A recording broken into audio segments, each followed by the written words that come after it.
Kalau kita berbicara al-khairat, guru tua, gelar yang kehormatan guru tua. Makna tua bukan dari sisi usia, karena di zaman beliau banyak yang lebih tua dari beliau, tapi dari sisi ilmunya, sisi ibadahnya, zuhudnya, keikhlasannya, kesabarannya di dalam dakwah. Kita bisa lihat ribuan sekolah sekarang berdiri hampir di seluruh wilayah Indonesia Timur, buah dari keikhlasan guru tua.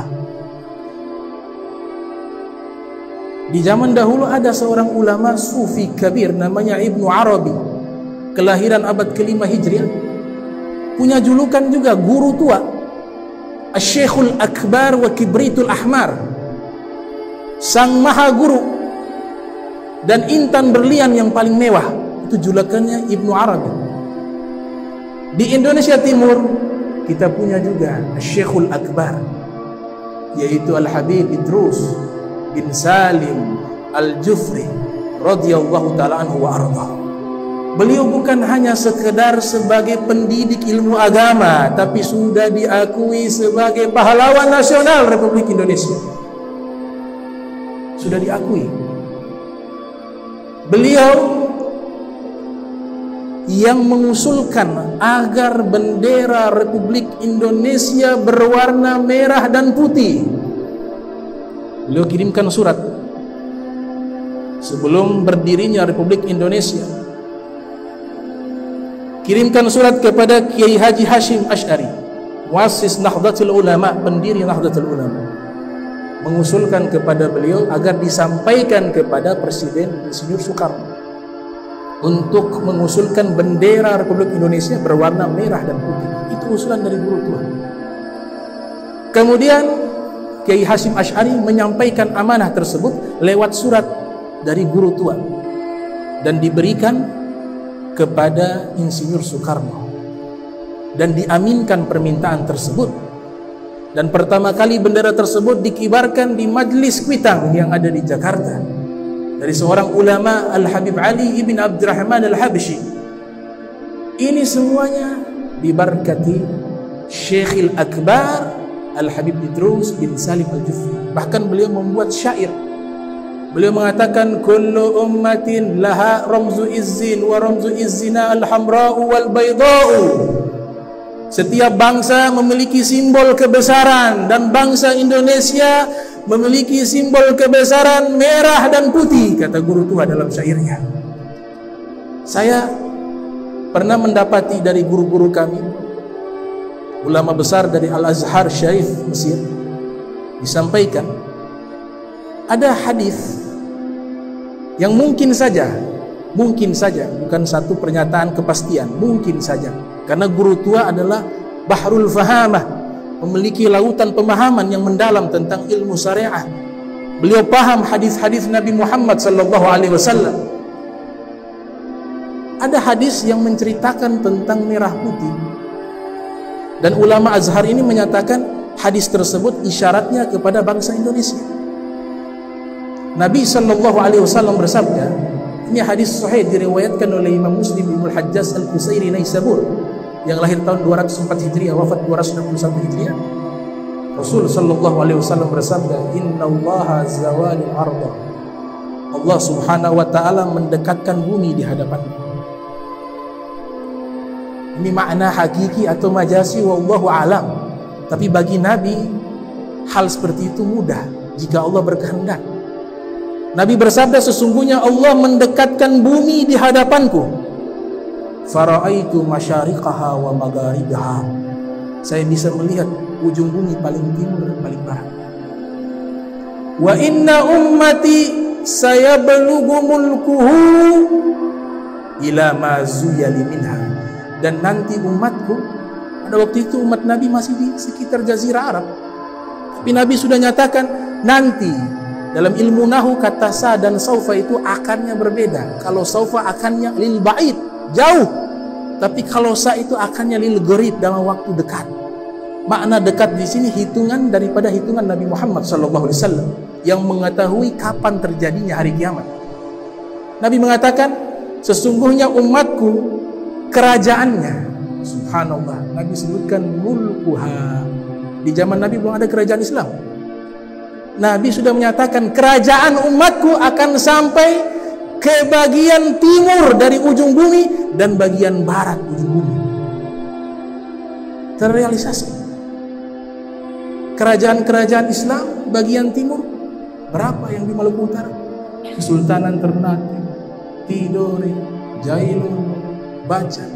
Yang di Jawa, yang di Kalimantan, yang di Filipina, yang di Vietnam, itu dulu kerajaan Islam semuanya. Nabi sudah mengatakan akan sampai kerajaan umatku di bumi paling timur dan bumi paling barat. Imam Nawawi ketika mensyarahkan hadis tersebut, memang beliau mengatakan makna hadis ini adalah Romawi dan Persia, karena dua kerajaan besar di zaman itu. Beliau juga mengatakan maknanya emas dan perak. Tapi ulama Azhar Syarif, seorang syekh di Azhar, mengatakan yang dimaksud di situ adalah Indonesia. Karena setelahnya ada lanjutan hadis. Apa yang Nabi katakan? Wa u'titul kanzainil ahmar wal abyad. Dan saya diberikan dua pusaka merah dan putih, kata Nabi. Al-ahmar wal abyad, kata Rasulullah. Makanya guru tua hadir sebagai tokoh pendidik sejati, tapi juga beliau hadir sebagai reformer yang menggerakkan semangat untuk memerdekakan Republik Indonesia. Akan tetapi mereka orang-orang yang ikhlas di belakang layar. Biasanya orang-orang ikhlas sedikit berbicara, banyak bertindak. Orang-orang yang pura-pura ikhlas biasanya banyak berbicara, tidak bertindak. Para ulama seperti itu. Nama mereka di belakang layar, tapi perannya luar biasa. Dan cinta kepada tanah air adalah satu pendidikan yang sudah prinsip dalam Islam ribuan tahun yang lalu dari Nabi Muhammad SAW, dan dijelaskan oleh para ulama-ulama hadis. Kita membaca kitab Syarh Sahih Al-Bukhari, Fathul Bari, yang disusun oleh Al-Hafiz Ahmad ibn Ali ibnu Hajar Al-Asqalani, yang lahir pada tahun 773 Hijriah, wafat pada tahun 852 Hijriah. Beliau menyimpulkan salah satu hadis Nabi, kesimpulannya adalah hubbul watan minal iman. Cinta tanah air sebagian daripada iman. Ini bukan ucapannya Kiai Hasyim Asy'ari saja. Ini ucapan ulama hadis sudah lama. Beliau hanya mempopulerkan kembali, menggirohkan kembali semangat tersebut. Bahkan Al-Imam Fakhruddin Ar-Razi juga menyatakan hal yang sama. Hubbul watan minal iman. Substansi daripada pernyataan mereka satu, yaitu cinta tanah air bagian daripada keimanan. Dan ini yang direfleksikan oleh guru tua. Beliau membawa ini ajaran. Dan beliau tahu bahwa keberhasilan satu bangsa tidak bisa lepas dari pendidikan. Makanya beliau fokus di dalam institusi pendidikan. Bahkan ada syair, ini syair sudah lama saya hafal. Kalau tidak salah ada di sini tulisan apa di luar itu. Ya Banil Khairati, wahai anak-anak al-khairat, syair dari al-khairat. Ya Banil Khairati, wahai anak-anak al-khairat, jiddu, bersungguh-sungguhlah belajar. Innakum ahlus salamah, sesungguhnya kalian jika bersungguh-sungguh di dalam belajar, kalian akan selamat di dunia dan di akhirat.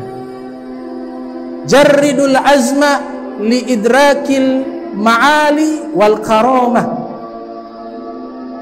bulatkanlah tekad di dalam menuntut ilmu, kata guru tua, agar kalian bisa mendapatkan kemuliaan dan kesejahteraan di dunia maupun di akhirat. Ini ucapan sama seperti ucapannya Imam Muhammad bin Idris Asy-Syafi'i yang lahir tahun 150 Hijriah, wafat 204 Hijriah. Imam Syafi'i juga menyatakan syair tentang semangat di dalam menuntut ilmu. Beliau mengatakan, man lam yazuk dhulla ta'allumi sa'atan tajarra'a dhulla jahli tula hayatihi, wa man fatat ta'limu waqta syababihi fakabbir alaihi arba'an liwafatihi. Ini gambaran bagaimana para ulama-ulama memiliki semangat yang luar biasa di dalam menuntut ilmu agama Islam. Imam Syafi'i mengatakan, siapa yang tidak pernah mencicipi hinanya menuntut ilmu dalam waktu sesaat, maka dia akan mencicipi hinanya kebodohan seumur hidup. Siapa yang di masa mudanya membuang waktu tidak digunakan untuk belajar, fakabbir alaihi arba'an liwafat, maka takbir kepadanya 4 kali. Apa makna takbir kepadanya 4 kali? Sholat jenazah. Dianggap sudah meninggal. Ini adik-adik pesantren Al-Khairat Salafiyah, ini nasihat buat adik-adik. Gunakanlah waktu yang ada saat ini.